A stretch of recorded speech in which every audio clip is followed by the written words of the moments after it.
আর আমি আল্লাহ কবুল করে নেবো জোরে।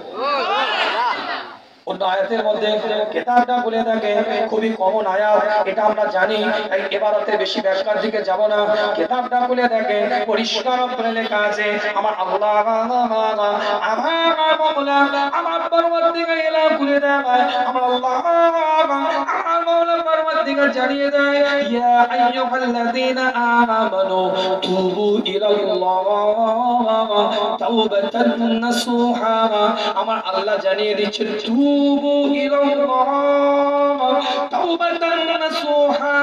আমার আল্লাহ জানিয়ে দেয়, বান্দা আমার পথে ফিরে আসো, তওবা করো, ইস্তেগফার করো, রূট চেঞ্জ করো, রূট পরিবর্তন করো, রবের দিকে ফিরে আসো, খোদার দিকে ফিরে আসো, তাওবাতান নাসুহা।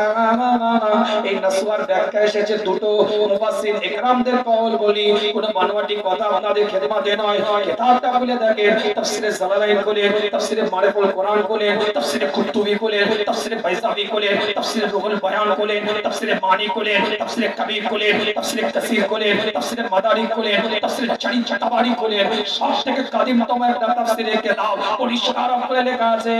এই পরিষ্কার আমার আল্লাহর এই কোরআনের আয়াতের ব্যাখ্যা করছে, আমার আল্লাহ আমার মাওলা আমার পরওয়ারদিগার জানিয়ে দিচ্ছে, তুবু ইলাল্লাহ তাওবাতান নাসুহা। এই নাসুহা শব্দের অর্থ মুফাসসির ইকরামরা দুটো মাসদার থেকে নিয়েছে। এটা যদি নাসহাতুনের ওজনে আসে এক রকম অর্থ হবে, আর এটা যদি নাসাহাতুনের ওজনে আসে আর এক রকম অর্থ হবে। এই যদি নাসুহা শব্দটা নাসাহাতুনের ওজনে যদি আসে, এর অর্থ হচ্ছে জোড়া লাগানো, সিলাই করা, রিপু করা, তালি দেওয়া, আল্লাহর বান্দা সম্পর্কের মধ্যে গোনার জন্য, খাতার জন্য, বাজে কাজের জন্য, খারাপ কাজের জন্য, নোংরা কাজের জন্য, আল্লাহর মতের বিরুদ্ধে কর্ম করার কারণে যে দূরত্ব তৈরি হয়েছিল, যে পৃথক তৈরি হয়ে গিয়েছিল, মাঝখানে যে সম্পর্কটা ছিন্ন হয়ে গিয়েছিল, মাঝখানে যে সম্পর্কটার মধ্যে কাটা ছেঁড়া হয়ে গিয়েছিল, আমার আল্লাহ জানিয়ে দেয় নাই তাওবাতান নাসুহা।